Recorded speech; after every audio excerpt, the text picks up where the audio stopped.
Hey, so yeah, we were gonna write a song. It didn't happen, hmm but we'll do it again or try again at least this year. hmm So yeah, it should give me a good reason to pick up my guitar again. Yeah, yeah, yeah. No, I haven't. I think it's been close to a year. Well, maybe a bit less since I've really touched my bass. So, Oh wow. yeah, I ended up putting it back in its package and then up onto Krenov sawhorses to make a kind of like shelf top, and then just put stuff on top of it. So my bass currently being a shelf top, I guess, for better Wow. for worse. I mean, technically you're still using it. Yeah, that's the thing. These a good tool has multiple purposes. So, yeah. Yeah. Damn. So that means you've been pretty busy for the past year. um,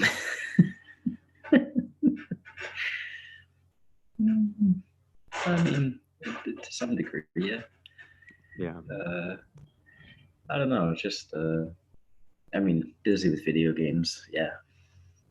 I see. What are you playing these Unproductively busy. days? Uh, I guess in the past couple months, I've gone through Fallout 4 again. Okay. Played on survival mode, and I don't know. Do you know? Do you know about the game or like the Fallout Yeah, series or? I played a Fallout game for the PS3, like way back in the Oh, okay. day. Probably Fallout 3 or New Vegas or something like that. Yeah, I'm not sure, but what I remember is I put a lot of time into it, exploring the world, Hmm. and I would regularly save, you know, pretty often. Hmm. But the game ended up saving to a point where I had to finish the game. Like, Oh, okay. so I put so much time in, I just didn't want to start all over again. Right. Yeah. Yeah, so I That's just usually left how it. that's usually how I feel with those games. It's like you sink so many hours into it, and it's like I don't really want to um, either I get to a part where it's um, not that I get bored, but it kind of feels repetitive. Like the side missions are like Mm. basically a side mission that I've done 20 times before, just with different characters telling me to do it, or it's a go out and collect this and then come back to me, Yep. and you talk to the person and they're like, oh, now that I have this, go out and get this thing. And I feel like even like Skyrim and whatnot's pretty notorious for that.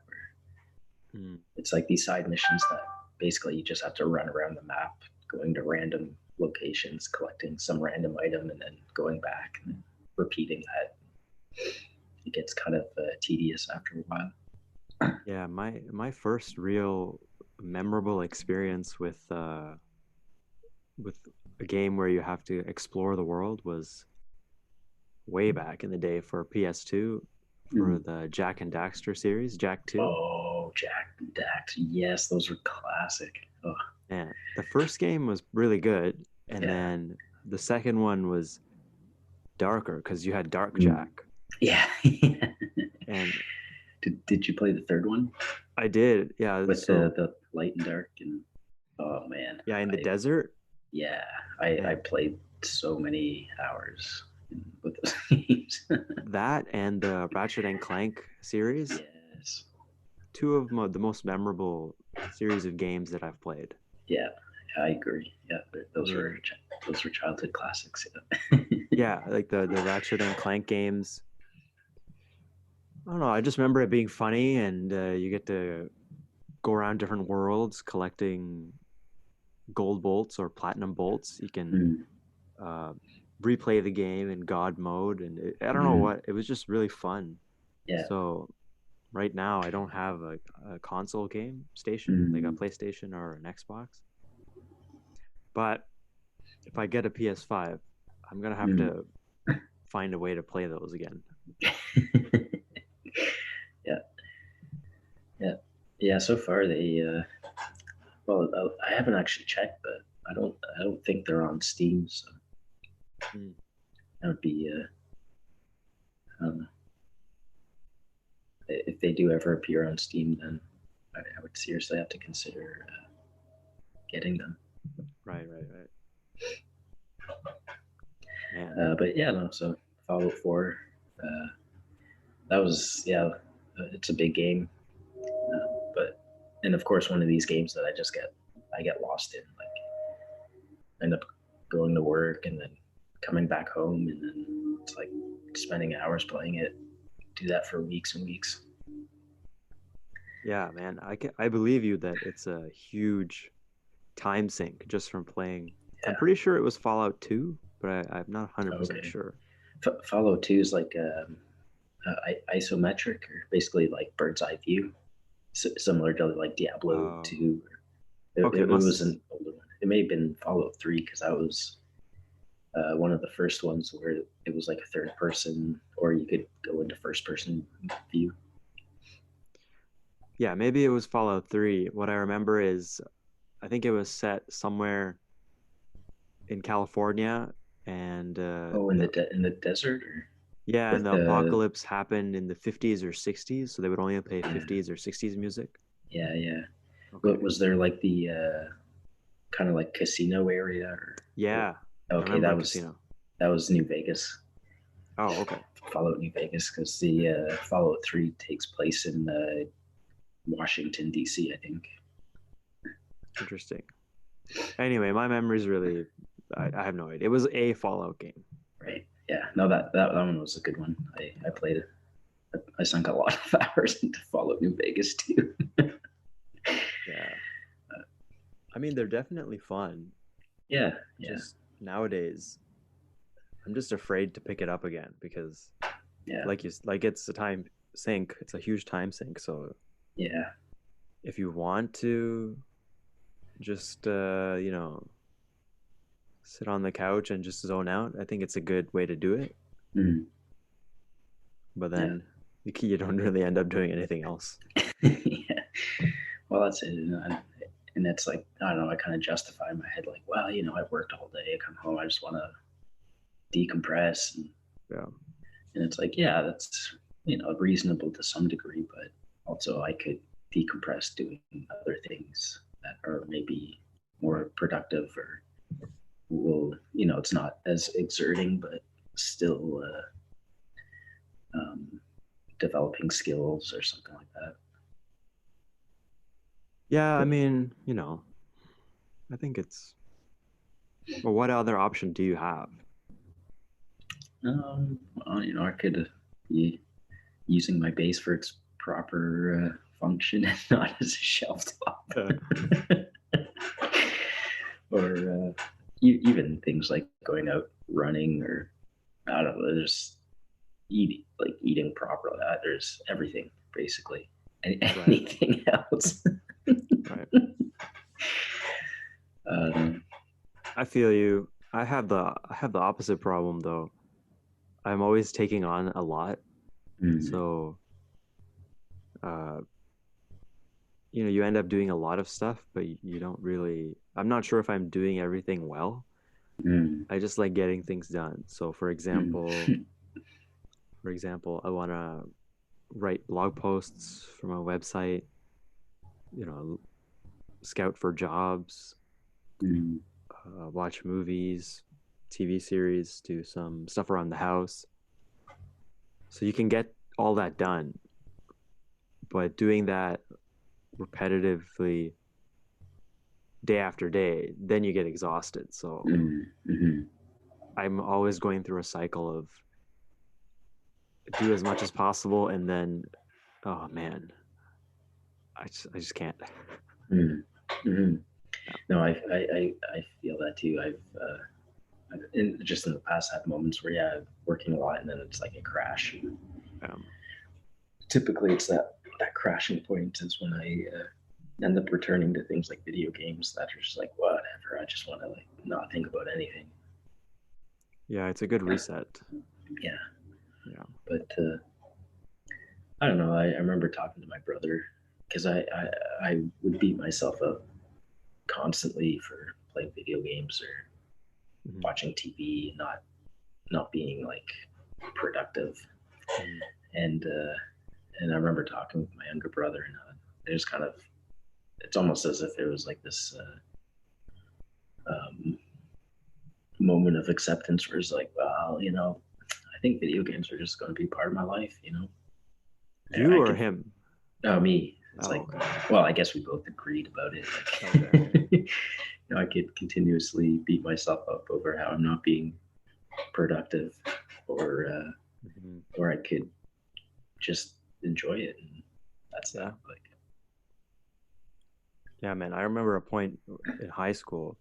For some reason, I decided I'm not going to watch TV anymore. And I told someone at school, and he told me, "Man, that is not going to last." I was like, "No, no, no. I'm going to do it." But yeah, it didn't last. yeah, So it's just part of life. It's yeah, just managing how much you watch. yeah. No, I have a similar story. There was one summer I made a bet with my parents that I wouldn't watch TV all summer, Yeah. and uh, and then the Spice Girls had a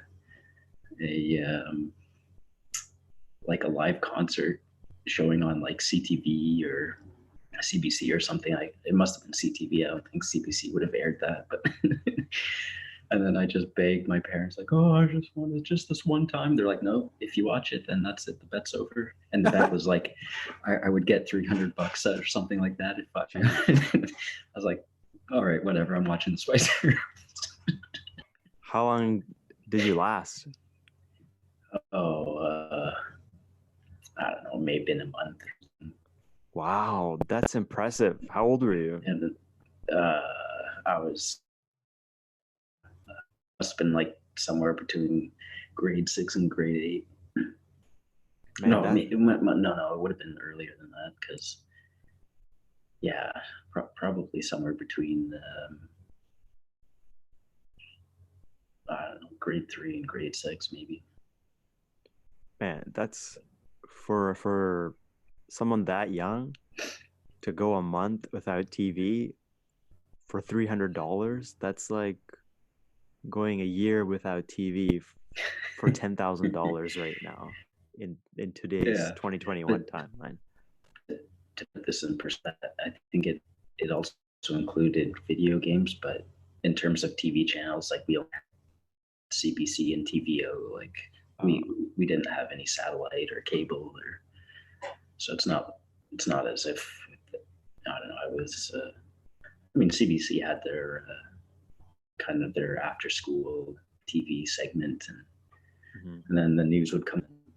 Then The Simpsons after that, or no, the other way. I think it was The Simpsons, the news, and then whatever their late night or their nighttime programming was. Right. Usually, yeah. But Damn. fucking Spice Girls, I tell you, they got me then. They robbed me of $100. Man, who would have thought the Spice Girls would be the one to do it? Yeah, yeah.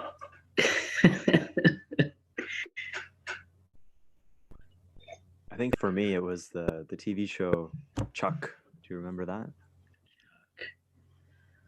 um, it sounds familiar. Was it in a similar style to like that Hey Arnold and like the animating No. style? Or, This was a live action show. It was American. It starred Zachary Levi, who played Shazam recently, oh, okay. and he had Okay, no, I a don't. yeah he had a computer chip embedded in his brain. So Mm, every now and then he'd have these flashes where he could learn a skill instantly. whoa. So everyone was trying to get the chip because that's what's valuable. Mm, It used to come on TV when I was in high school, so like the mid to late 2000s. mm, Yeah.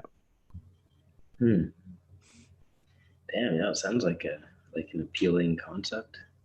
for sure, It's man. like you have this. Well, I guess it's considered a power of sorts, but Yeah. and then trying to maintain that, and stay off the unwanted attention or the people who want to steal it. Yeah, man. It's like it would have been exciting. Yeah, yeah, it was really fun. Um, uh, I'm gonna send you another invite because the audio and video is cutting out. Oh, okay. So just yeah, I'll just stop and then I'll restart. Okay. Okay, yeah. So uh before the technical difficulty, yeah, Chuck was pretty awesome. Um, yeah, these days I've been watching WandaVision. Okay, I haven't heard of that. It's the first Marvel TV show from the Oh, okay. movie studio. So they're doing a new episode every week. So it's Wow. pretty cool. Must be a pretty high production show. Yeah, it looks like a movie, but they're Right. doing episodes every week. So each week I think the episodes are between 20 and 30 minutes. Okay. And I think they're doing 9 episodes. So Mm.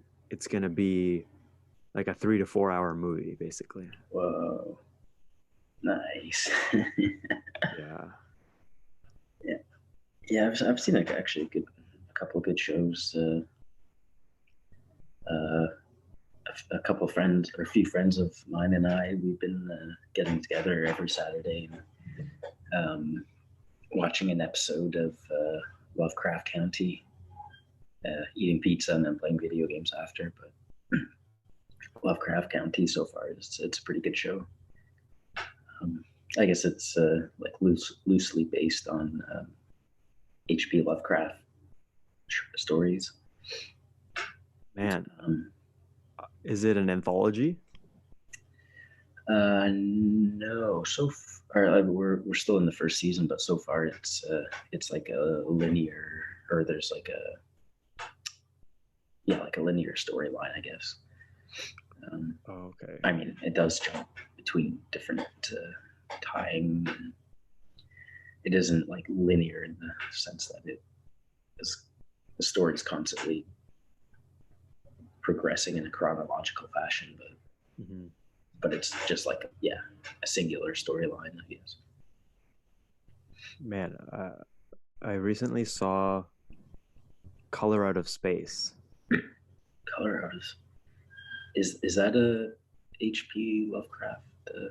Yeah, Yeah, like a kind of yeah, purple type of purple, thing. like pink.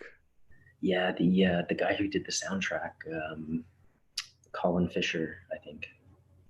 Now, let me check that because he's a saxophonist who does really really wild. He uses circular breathing, and then because he can just continuously play, he plays like these really crazy arpeggios, and but then also um, he's able to get like these weird harmonics through like different embouchure techniques. But he did the because I was on Spotify looking at his stuff, and that soundtrack popped up. So Man, that movie it's, is so trippy. It's I mean, I don't really know if I like it, but it was a ride. right. Yeah. Yeah. Oh, sweet. Well, I'll check that out because I mean, I like the soundtrack album Hmm. that was put out. But, oh, and what's it about? Well, it's so something from outer space lands on someone's property. So it's a family, Mm, a husband, wife, and 3 children. The husband is Nicolas Cage. okay. So you know you gotta watch it. uh, and basically this thing that lands, it starts screwing things up. Like it affects the water, it Mm. affects livestock, and it does supernatural things. In like a benevolent way, or I guess screwing it up means, yeah, never mind, not a benevolent screw up. No, it's like a it's based on a story or a book by H.P. Lovecraft, Mm. and I haven't read any of his works or her. I don't know if it's a man or I woman. think it's a guy. And so the what I got out of the movie is that it's a horror story, Mm. but it's like a trippy horror story. Mm. And the whole story is this family realizing something is weird and then trying to figure out what to do about it. Mm. Yeah. Nice. Yeah. Huh. Um, What's the series about? um, sorry, just before it's Colin Stetson, not Fisher. I think I was getting that mix up with Oh, okay. a friend of a friend in Toronto, but Colin Stetson. Okay. He's great. Um, so yeah, the uh, Lovecraft County is about um, I guess a black family that has the son is part of some lineage, some occult lineage, and so it takes place in the states. Um,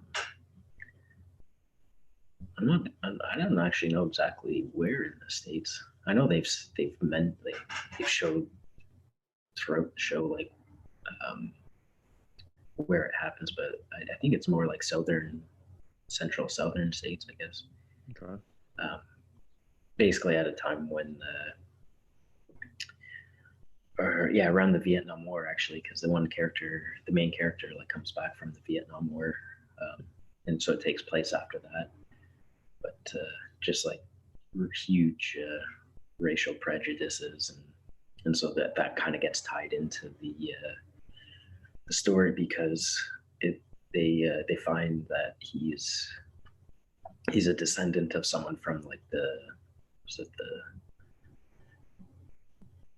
the New Dawn or the Sundawn or some like occult group that is basically like I don't know, a white supremacist group, but he kind of holds the key to something like his mom's involved with it. Like they keep having these visions of his mom in this burning house running out the front door and they're chasing her. Wait, so this black dude has lineage to a white supremacy group? Well, it's more occult. It's not like Oh, okay. it's and they're I say like white supremacy because they're basically like bigots and they don't Oh, okay. really allow anyone else. They're misogynist too. Like they don't. There was one character that the daughter of the leader of that group who wants to like learn magic and all this, and the dad refuses. So she ends up like figuring out a way of I guess learning stuff on her own, or someone teaches her something, and she's able to kind of navigate through that with this new power. Mm-hmm. But yeah, no, it's pretty intense. Like it's the kind of thing where each episode is almost like a standalone episode. Like um, they so far they've done a number of episodes where I don't know if like the events of that episode seem really random or don't really seem to fit the storyline, but then it ties in later down the road. Or they do like some flashback episodes and stuff like that to kind of give, I guess, explain some of the characters' current situations. And so, kind of at this point, we're about I think we watched the 7th episode last time, and things are slowly starting to get pieced together, but it's still there's a lot of like open end or like loose ends that haven't really been explained. Or Is this the Jordan Peele TV show? I don't know.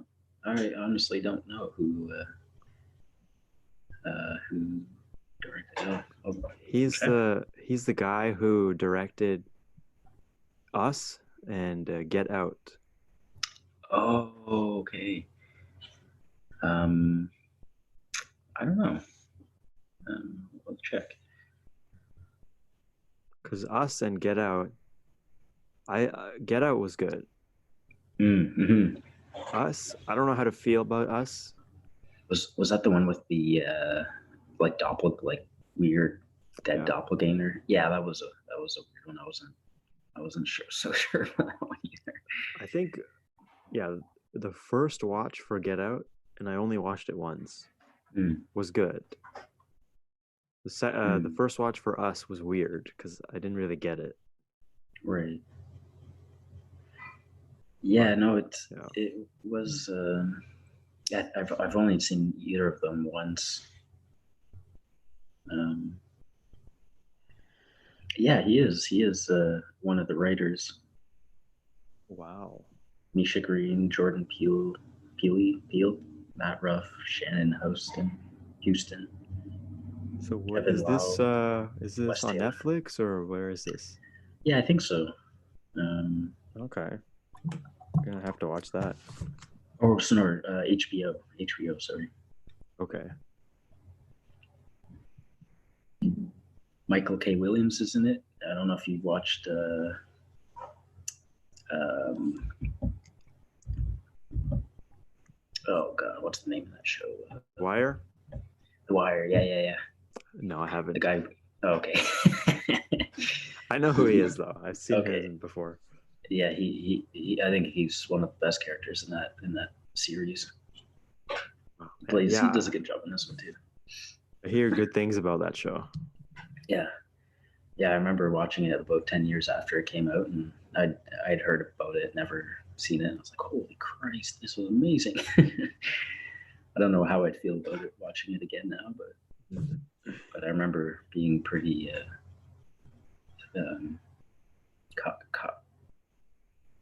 I was like really absorbed by it,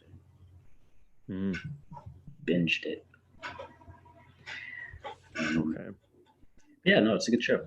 It's a good mix of like the storytelling's great, the social commentary is great, the characters are great.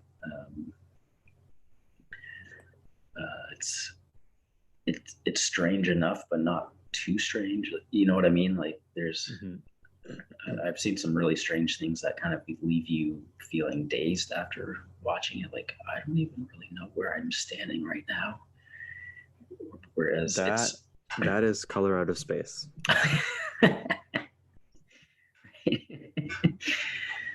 but no, yeah, it's a good show. I've enjoyed it. Okay, that's cool. Yeah. What else?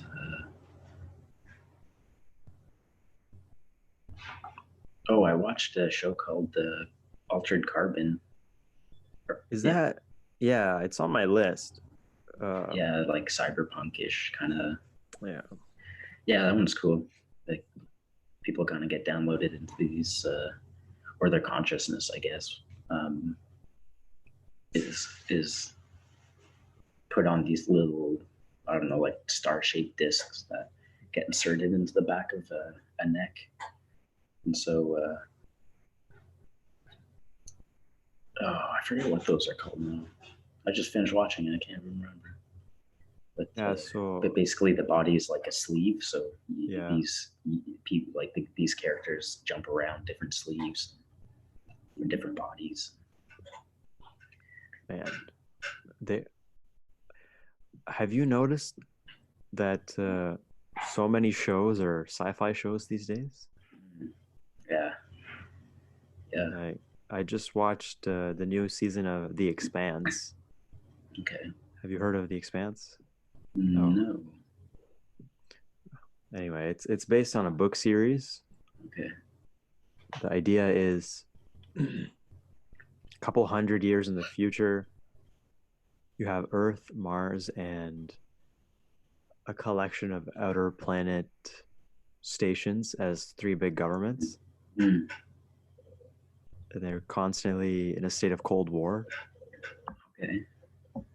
And in this scenario, a random alien species shows up and zombifies people.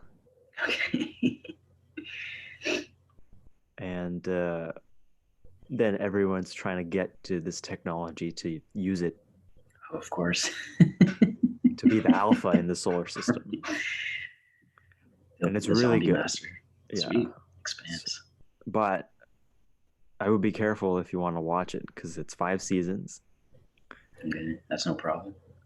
I'm not trying to make you binge. It's inevitable, actually. Well, along with that, one of the actors and the writers started a podcast where they release once a week and they talk about each episode from a director point of view, writing, actor, producer, etc. Mm. So they did that for the 5th season, and now they're going back to the 1st season. Oh, cool. So I really like that. Kind of gives you like an inside view into the production of it. Yeah. Yeah. So it's a Sweet. good series. Sweet. No, it is interesting. Like a lot of I don't know what it is or how it started, or it just seems like people are very, like, the collective conscious is very obsessed with identity and like how the world sees the individual. I mean, a lot of these shows seem to be like, again, that altered carbon. It's being able to like wear any sleeve you want, but then it's like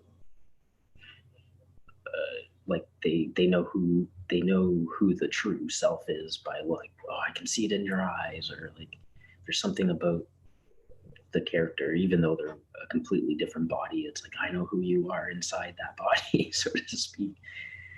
But it's this weird, like, I don't know. It almost seems like a reemergence of the mind-body dichotomy, where it's like, well, the body's just this vessel I can change, or I can manipulate to feel better, or to I don't know what it is like. Yeah, it seems to be on the collective conscious, like the collective conscious's mind. Well, I mean, part of the elements of a sci-fi show is artificial intelligence. Mm. And nowadays you hear more about that, you know, online or in the news. Obviously, it's much more primitive than what's portrayed in sci-fi stories. Right. Like, yeah, they're portrayed as like an actual consciousness that's like self-aware and ever evolving. Right now, when I think of artificial intelligence, I think of a chat bot when you go for technical support. Right. So, because that's the implemented technology that most people are familiar with, I mean, it makes sense, you know, to ask the question, what is the next step? And is that why sci-fi stories are so popular? Because we're seeing these artificial intelligence conversations more, even though a lot of these elements were there decades ago in sci-fi stories. Right. So things are actually coming true. Like, for example, in George Orwell's 1984, which I believe was written in 1948. Mm, Um, the whole idea is Big Brother is watching you. mm, And now we all carry phones where it has GPS, mm, it has a location mm, thing. Websites can track you. mm, mm-hmm. You're connected through Wi-Fi and data and Bluetooth, Yeah, and you can pay with your phone. You can take a picture. The picture can get tracked. You yeah, upload it where everyone can see. So yeah, yeah. things are coming real. Yeah, I just finished listening to the 2020 CBC Massey lectures with Ron Deber. And he talks about that. I mean, it's kind of like just the tech world in general, but he talks about stuff similar to the social dilemma, and then also talks about the like environmental, basically catastrophes that are happening because of our tech industry. Mm-hmm. Um, but no, yeah, it is kind of, and it's a weird thing too, where it's like, I mean, he does give examples where it is like directly um, affecting people, like, activists are being tracked even though they leave the country where they've been kind of exiled from, or basically running away to their for safety. They're still being tracked in other countries because their devices or their online presence. Mm-hmm. Whereas in the past, if like, you were in a country that had an authoritarian rule and you're speaking out against them and they were basically threatening you with imprisonment or death, and then you run away, then they couldn't really track you unless they physically went into that country and performed a kind of espionage, uh, what's the word, operation, I guess, Yeah. covert operations. Whereas now it's like, oh, you just need a computer, and they've got their computer, and if you can connect to it. Or these like third party security groups who basically are doing business with whoever is willing to pay for their services. So Mm-hmm. it's like, oh, we want you to go track this person, and they're like, yeah, all right, well, it's going to cost this much. And he said a lot of those companies are in the West, so so it's this weird. Yeah, I don't know. It is a weird time. The with so many options or ways to track your behavior and location, spending habits, Mm, people you associate with. There are so many ways to create a profile about who you are mm, that, if you're online, basically, does it even matter, like trying to fight against it? So, mm, for example, we're doing this chat online right now, mm. but who knows who else is watching this video feed? Right. I mean, I doubt anyone else is watching it because, I mean, you and I are pretty unknown. We're not public figures. But the point is, I just assume someone can watch me whenever they Mm, want. So mm. one way to get around that is to just put something over the micro or the Right, uh, right. video like that. But then they can track you using the microphone as well. You can listen in. Mm, mm-hmm. So I could turn off the computer, unplug it, wait for the battery to drain. Then I can be pretty sure no one is listening through the computer. But then there's the Yeah, phone. I'm yeah. at home with family. There's a couple other phones at home. Well, and I mean, if you have like an app like Shazam, supposedly, I don't know if they've changed it or not, but he talked about how apps like Shazam basically keep the microphone running the whole time. And the way they justify it is by saying, well, if it provides a better user experience, because then if it has to take time to turn the microphone on and then record, like this, the microphone's just already on, and in recording, so it just happens faster. Like the user experience is better, but then all the other implications that are sort of behind that are like, yeah, but then what else are you recording? Like, where does that data go? And Well, the thing is, the it's true if the microphone is on mm, all the time, you can process songs faster to figure out what song it is. mm, But and that is a better user experience because you just take your phone out mm, and then the app will find out what song is playing. But it's like you say, it's a tool, and what's important is how you use the tool, mm, and a corporation can ethically decide, mm, we're not gonna listen in. And it may be true they're not listening in. The microphone is just on all the time. mm, But the problem then is, even corporations are vulnerable to third mm, party hackers or other people listening in.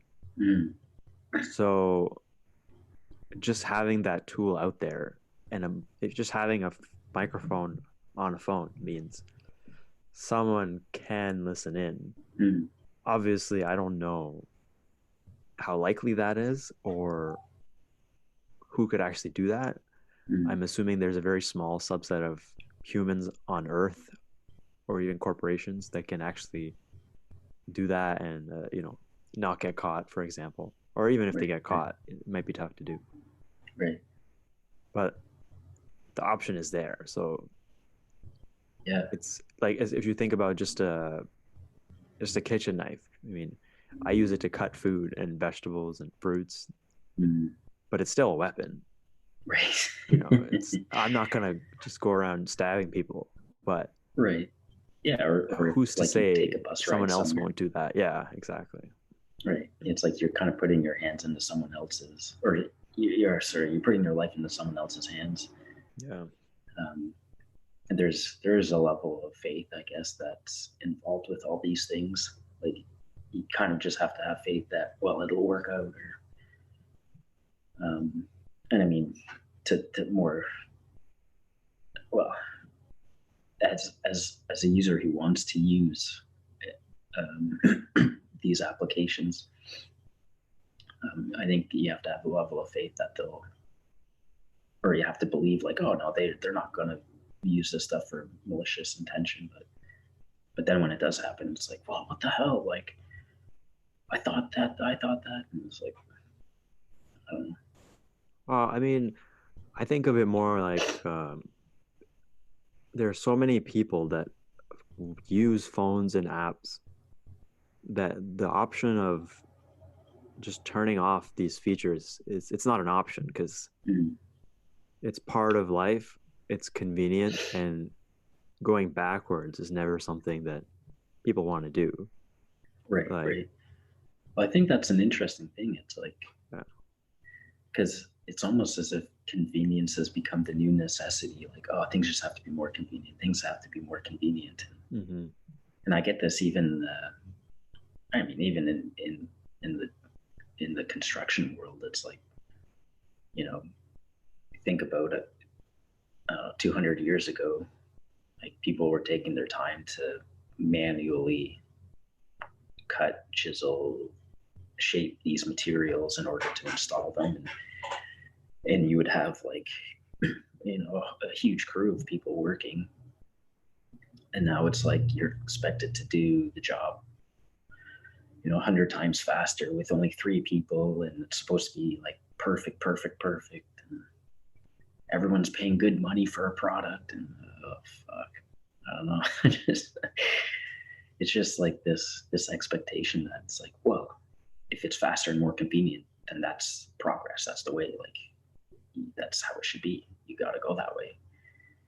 And it's I don't know. It's a weird idea that's gotten implanted in people's heads, but then it like feeds on the emotional side too. Now if something takes longer than it should, it's like, oh my god, this takes too long. The nerves start to act up.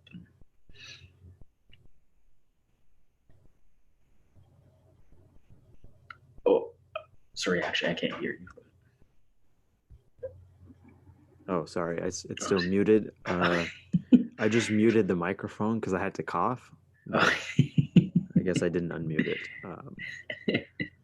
Yeah, so innovation in technology always drives progress in humanity. Generally speaking, like if you can find a more convenient way or an easier way or a faster way to accomplish a task, like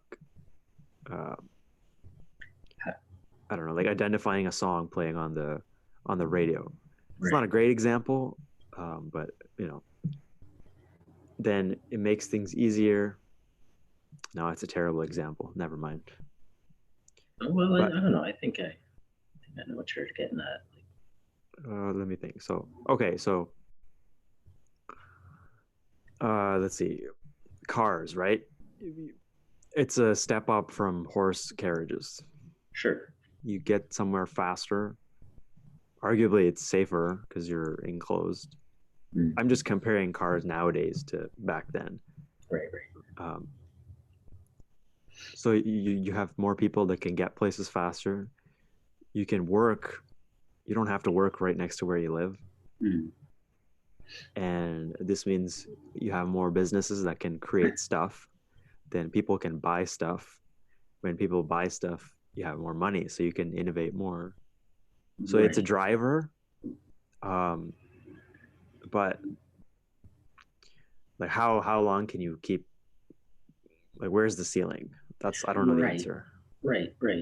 And I think I don't know. I think I feel like technology has been marketed in such a way that like all advertising, you're not going to advertise the downside of whatever product the shortcomings of the product. You don't advertise that. That's like out of sight, out of mind. Like, we'll deal with that later. But I don't know, like Walter, I think it was Walter Benjamin. It was like a thinker in the early 20th century. And he talked about the idea that technology, like we have this idea that we're in control of technology progress, like, but he argues it's the opposite way. It's technology that's in control of us. Like, once we start developing these new technologies, it's like we can't even conceive of a world without it or life without it. So his point was like, whenever you introduce something new, you're always sacrificing something. It's replacing something else. And I honestly don't think people think about what it is that's being replaced, like in the process of making these technologies and then putting them out on the market, people buying it and consuming it. I don't think the long-term repercussions are really ever thought of. It's just like, all right, let's just create hype right now, and then this will be the new. It's almost like a power struggle in the sense, like, instead of the arms race, these companies are in like a weird kind of technological race where it's like, all right, just more, keep going, let's advance. But we're not really stopping to say, like, okay, where are we actually heading? Like, where does this path lead? Like, is it worthwhile? Like, what are we giving up? Like, and I think that's a very important step in that whole process, because otherwise, like, people just blindly accept what they're given or what's presented in front of them, and it's like, oh yeah, well, the pundits and the experts and the professionals, which are all kind of absurd titles to begin with, they know what's up, and so yeah, I trust them, even though they don't necessarily have our best interest in mind. They might be looking at the bottom, or the bottom lines, like the dollar, whatever that expression is. Well, so I mean, yeah, I agree. It's important to consider the long-term consequences of releasing a new piece of tech on the market. Uh, that being said, there's only so much you can do. So, for example, okay, so if you are in a regulated industry, you want to meet the regulations, that's for sure. Mm, Now, you can do that. You could just meet the minimum, or you can go above and beyond. mm, So, I just watched a podcast with Elon Musk and Joe Rogan, and mm. he gave an example where he said they went a little overboard in the Tesla's, I think it was air filtration system. Okay. So he said they use hospital grade. It's hospital grade. You could do surgery in there. So Okay. whether that was factual or he was exaggerating, Right. the point he was making is that they generally go past the minimum Right. requirements. So when you do that, in terms of a product, you're considering long-term implications of those specific constraints. Like Mm, in air filtration, okay, we're gonna go above and beyond and make it really good. mm, But then the effect of that technology or like whatever the filters are made of, mm, how does that impact the environment? Well, first mm, of all, there's no guarantee you're gonna sell billions of cars. I mean, I'm sure mm, they have an estimate. Maybe they know how much they can expect to sell.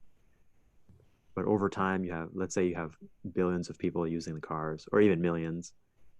Then after years and years, then the filters hit the dumps or wherever they mm. go. And years after that, you see how they decay or don't decay and what effect they have.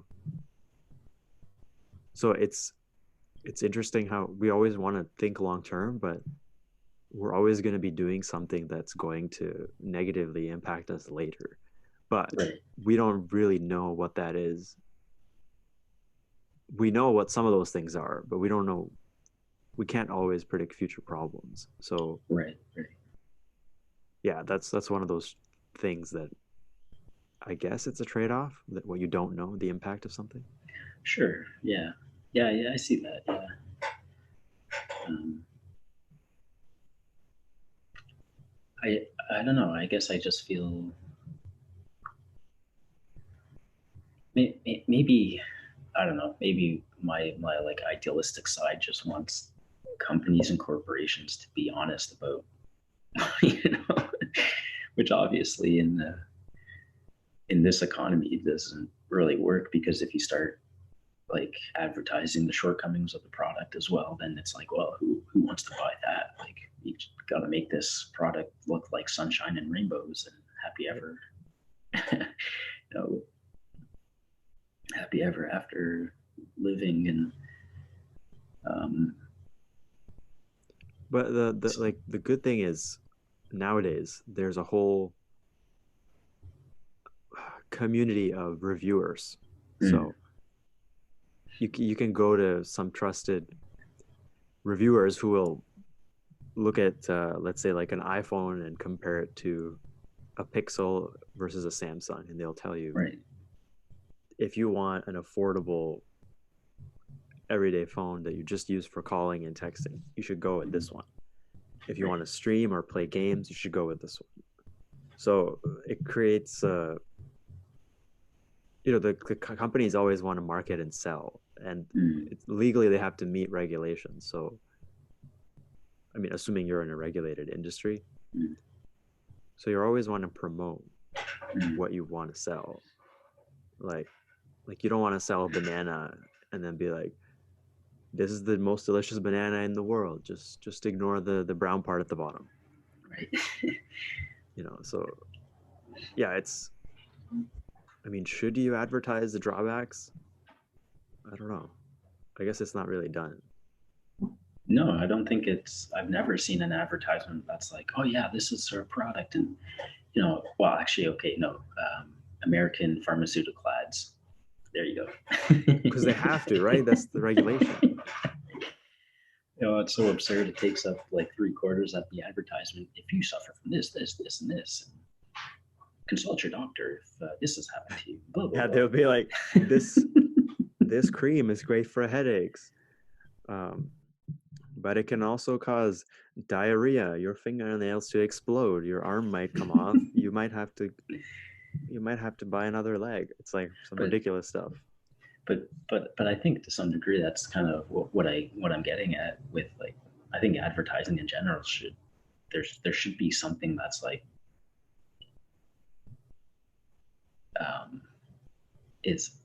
they acknowledge the fact that this isn't actually like the best product ever that'll, or I don't know. There's something to I don't know, misleading about advertising that never really sits well with me. Right, but like, and sorry, I just want to say that in that Massey lecture, they have like a number of people that throughout the lectures, because typically they would do a live, and then at the end there would be a panel of people that would like have a conversation with the guy doing the lecture. And so this time, because of COVID and all that, they've pre-recorded the lectures, and then they put like segments of other people who are in the industry kind of talking or reflecting on what he said. And this one lady made I've lost my train of thought. Right, she was talking about advertising and how I guess with all the misinformation and conspiracy theories that get posted online and that people end up believing, and they don't do their fact checks, they don't some random person puts a video online about something and supports it with very vague evidence, and everyone's like, oh yeah, see, that makes sense. Like and basically what she was saying is, like, advertising is about creating hype, it's not about truth. But I feel like the way in which a lot of advertisements are designed, they use wording and whatnot that suggests truth, and I find that very misleading. Like, this product will, like, well, the irony was that they had these stupid Olay ads at the beginning and then in the middle of this podcast series. It's like, it'll leave your skin feeling fresh and smooth and all this. You'll notice it in within days you'll notice like a change. It's like, I don't know. It seems like, okay, from a hype point of view, like, yeah, I get it. You're creating excitement around your product, but the way in which things are worded, it just, I don't know. It seems false and almost condescending. Like, and there is an aspect of advertising that I feel is very condescending. I'm not at all a fan of that. I mean, I see your point. Like, if you're selling a product, you should be as accurate as possible. Like, what can it do? Don't overpromise what it can do. Right. But I mean, but the whole purpose of advertising is, so the purpose is you want to get people to buy your thing, like your product or your service. Right, which is, I guess, the hype part of it. Yeah. And what you're always doing is you always have competitors. So you and I are both selling bananas. I want to sell more bananas than you. How do I get people to come get my bananas? Right. But I guess in my head I'm like, why would that, like, it's so I don't know. No, sorry, keep going. So you're selling more bananas. So they're like, we have to figure out how do we draw more people to us, because the more people that come to me are more likely to buy bananas. So Mm, I cannot legally say, if you buy my bananas, if you eat one of them,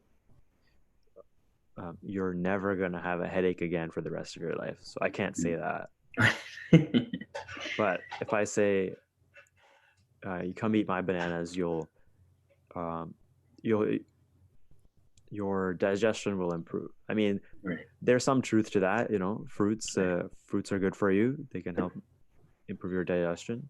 Yeah. But if you come across someone who's allergic to bananas, then it's a false claim. So Right. Right.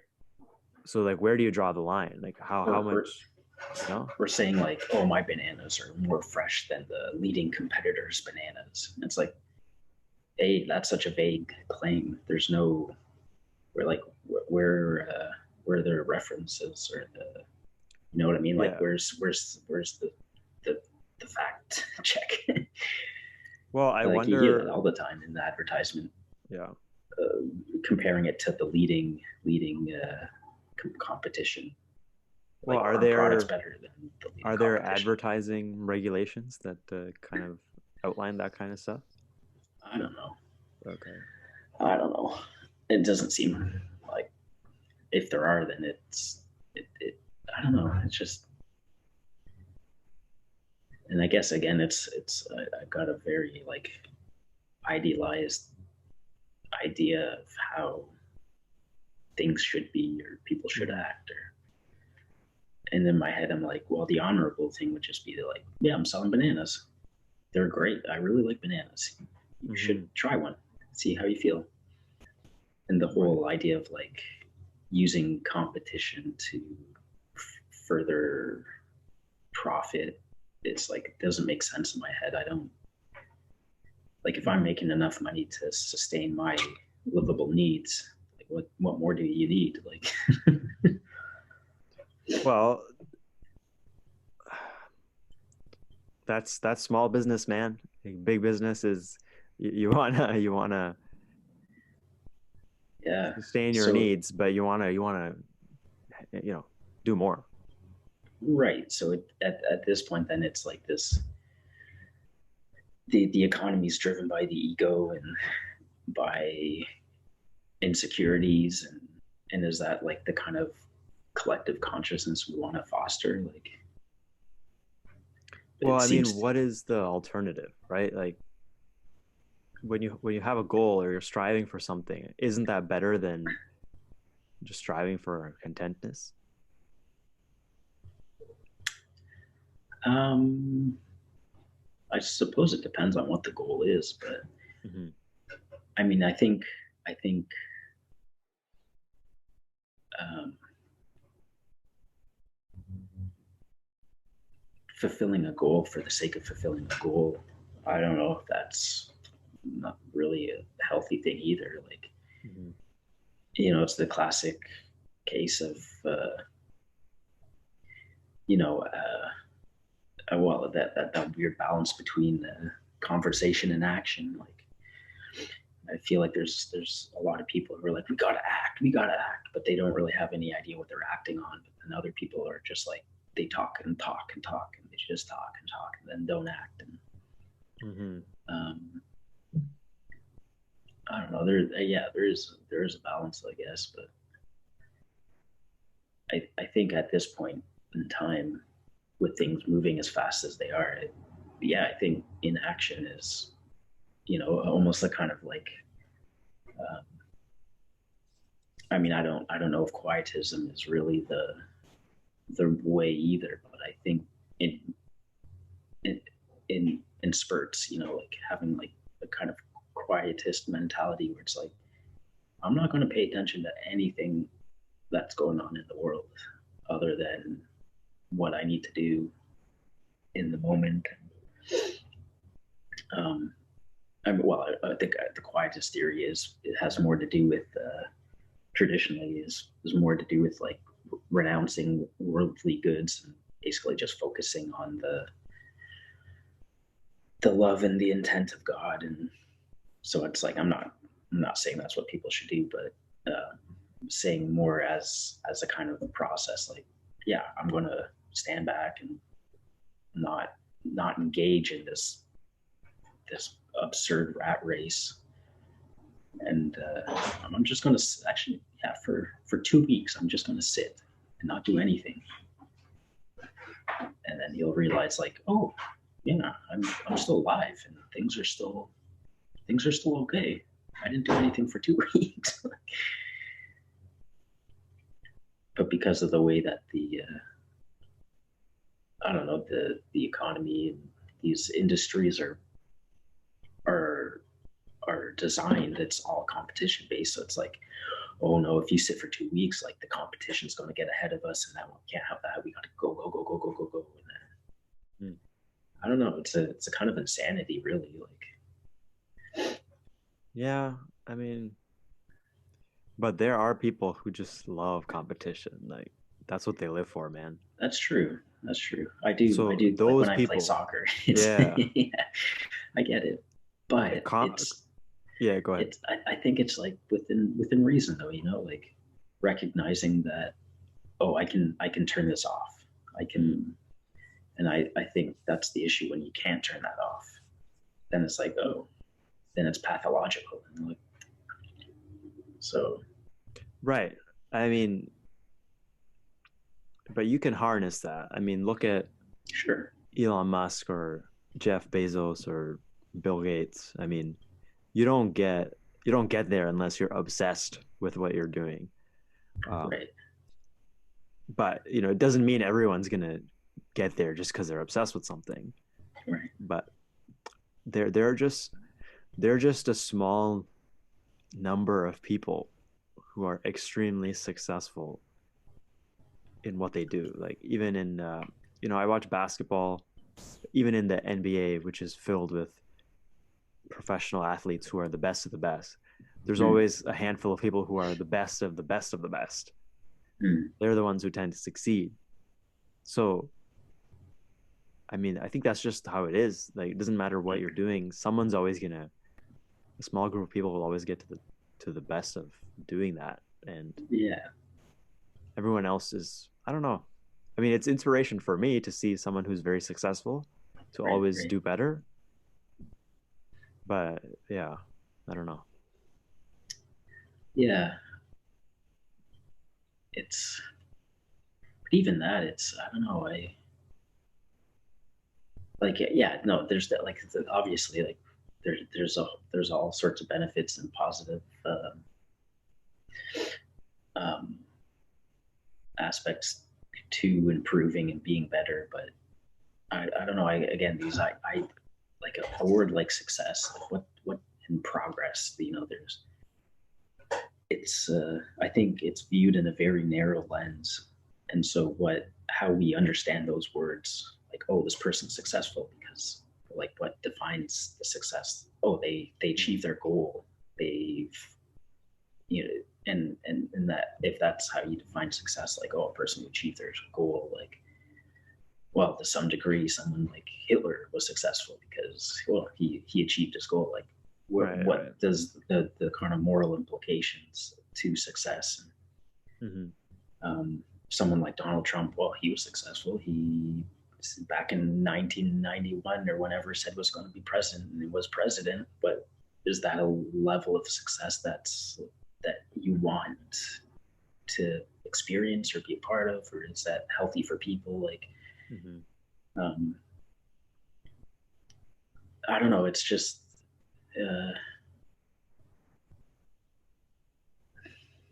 I just don't trust the capitalist system or the framework or the framework that it's created. Mm-hmm. Um,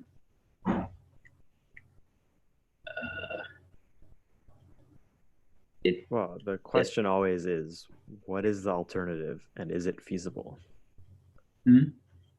So I don't know the answer to that. Yeah. Um, yeah. No, I don't know. I mean, again, it's a tricky thing, I guess, because even Yeah. in this conversation, thinking about these things, like, it is just my imagination.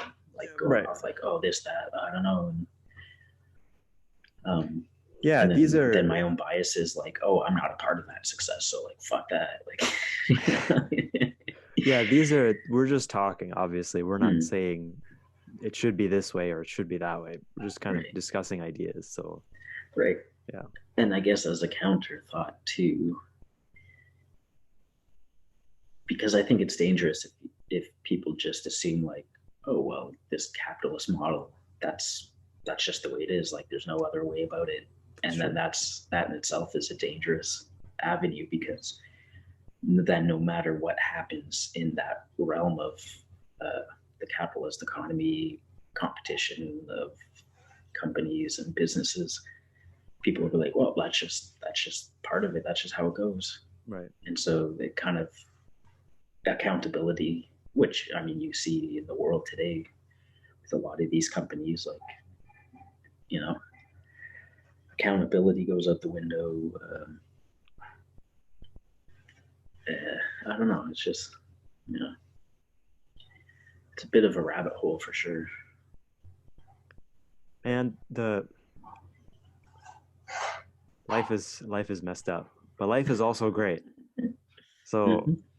I mean, it sucks that some people just get most of the messed up stuff and Yeah, some people get all of the great stuff. yeah. But I don't think anyone can live a life where it's only one or the other. No, And no. and as a community or a country or an economy or whatever, I mean, there's always so many moving parts. Mm, Like the system is how it is because of so many factors. mm, And it's I don't know, man. It's a lot.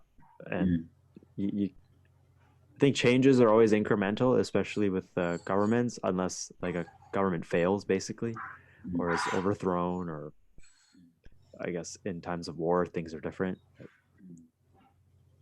Yeah, Yeah. I mean, I think it's good questions you're asking. Like, you is there a better way? Well, I mean, Can you know? imagine if like um, after World War II, people were like, hey, like the advertising community was like, hey, yeah, you guys should start families, but do it responsibly. You know, don't just breed like rabbits, but like, and then so like things Oh like population, man, like because after World War II, it's advertised like, oh, you start a family, you buy a house, you get a kitchen, you like all these new innovations and buy, and so like our parents were grown up, or our parents had grown up in an environment of producing what's it called? They grew up in an environment of consumption, basically advertising, consuming products, buying new stuff, and then that gets passed on to us, and then it just becomes like, oh, that's just life. But well, before that, people were doing things differently, and man, they survived and they were successful. I'm And watching this okay, movie. It's called Dark Waters. Dark Waters. Oh, sounds very familiar. Yeah, in the movie, it's about a lawyer who I think it's based on a real story, but I don't know how much of the movie is actually fact or embellishment. But anyway, in the movie, this chemical company called DuPont in the Mm. U.S. They after World War II, they took this anti this like waterproof coating on tanks and brought it Oh, into the the homes. Teflon, Teflon, or yeah, yeah. Teflon. So in the movie, they started selling frying pans with Teflon and Yeah. stuff like that, and then it, apparently it just gets stuck in the human body. So people like this farmer's animals all basically die. They have like Yeah, tumors and black teeth, and yeah, cause it's insane, you know. yeah, yeah. I And remember growing up, my mom would always say like, "Yeah, never buy a frying pan with any kind of coatings on it or any yeah, like, just cast iron. That's all you need." yeah. I was watching. I haven't finished the movie yet, but yeah, I was watching a bit of it yesterday, and I was that's what I was thinking. I was like, Mm. "Geez, man, I really need a cast iron a pan right now. Yeah, and yeah, and that's the thing. It's like, and the cast iron frying pan was like, how old is that technology? And it's still like, Pretty old. it's timeless. Yeah, all these, and I guess that's part of my argument too, is like a lot of people, like because people want to make money and come up with a new product and it's going to be the best new thing, and so people are experimenting with all sorts of things, and it's like, what what's wrong with what we were using before? Like, I don't need any coatings on my frying pan. The cast iron frying pan with some oil coated on it, like, good enough. Oh, Yeah. but it's heavy. It's Do some push-ups or something. I don't know. No. You gotta do arm curls, bro. With the cast iron frying pan. That's what I'm saying. But I think there's a level of, and maybe it ties back in with advertising, but it's almost like these products create like a level of helplessness. Like, instead of an individual changing their perspective or mindset about a situation, it's like, no, we've got a product for that. Yeah. And so it's like, well, but what if you just changed your perspective on that? um, I don't know what a good example would be, but um,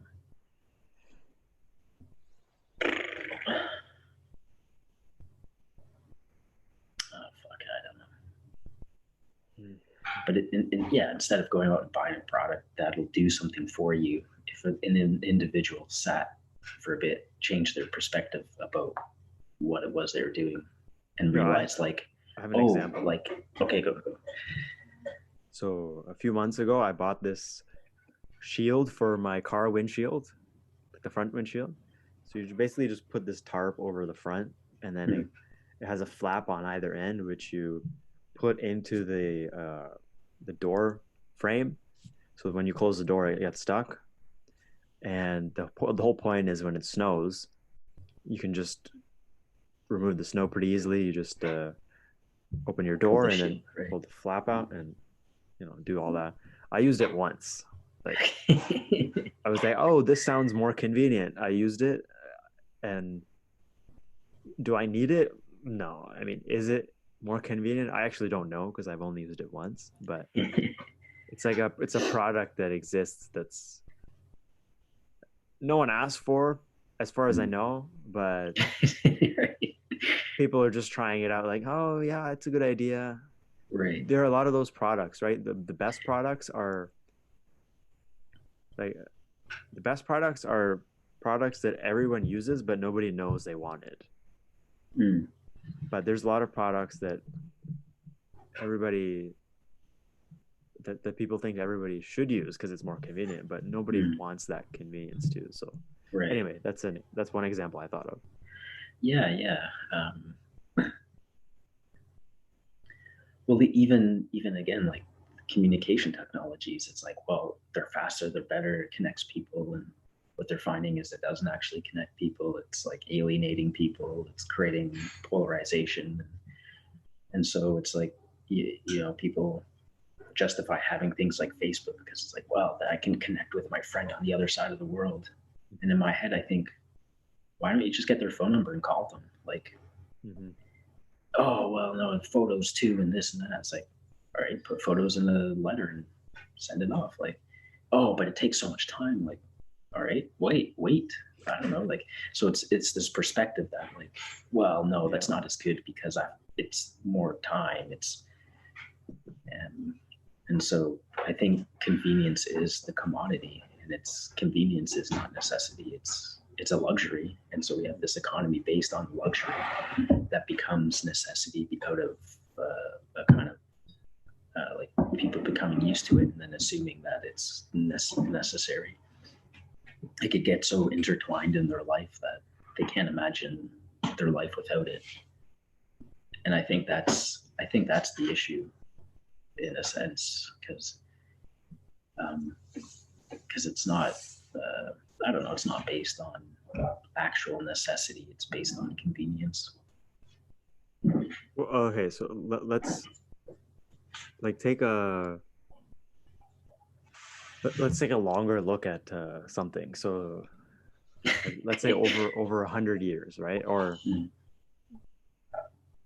for example, uh, in terms of smartphones, the first smartphone I believe was the iPhone, mm, and that was what, like 13, 14 years ago. okay. And since then, there have been so many other companies. You had LG, Motorola, I don't even know, Huawei, bunch of companies, Mm, Google, Samsung, et cetera, et cetera. Um, so over time, only some of them succeed. Like a mm. lot of companies folded.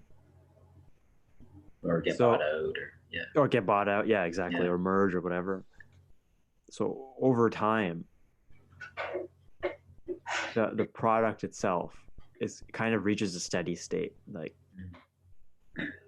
now all phones have cameras, all phones Mm, have GPS and all these things.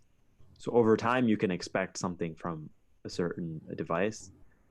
And as far as communication, yeah, I don't really know what my point is, but I was trying to basically I was trying to say that over time, over a long period of time, um, products begin to stabilize. Like for example, mm, the oven, like every, every oven's basically the same.